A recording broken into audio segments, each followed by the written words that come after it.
do you see maybe in your interaction that yes, dry needling is being taught, or to what extent there within Tufts?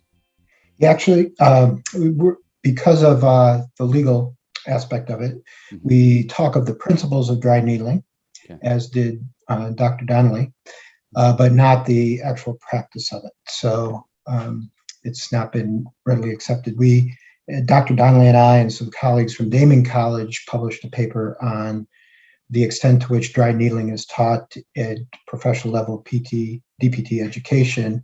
And similar to manipulation in the early 2000s, it's not taught extensively. So being that I'm supportive of interventions that physical therapists do, I thought maybe the start for some of this discussion is, to what extent it's taught at entry level.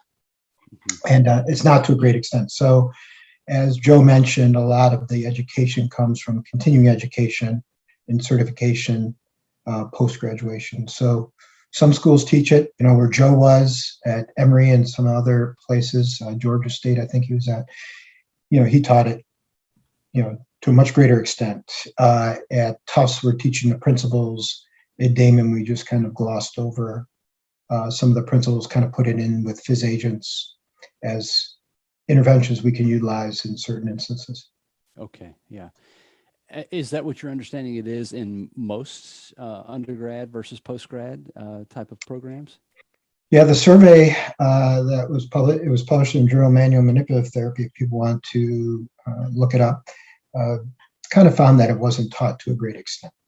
Mm-hmm. So if we're really going to make a case for any of the interventions that we do, that case is built to a much greater extent if we're teaching it, at entry level.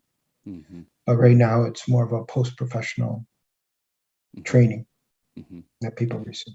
Yeah, and do we understand those that are in favor or that do teach it, or maybe those just in the broad scope of physical therapy programs in general? Is there a lot of contention about, hey, we shouldn't be penetrating the skin? Or I brought this question up to Dr. Donnelly.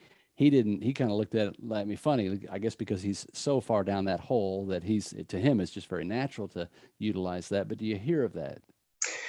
Yeah, and I would agree with Dr. Donnelly that may not hold much merit. We teach sharp debridement as part of wound care, and we teach procedures that may be invasive. The key is to teach them and to be done in a safe manner. So, yeah. And I would trust that any program that teaches it does that, and meets that safety standard first. So.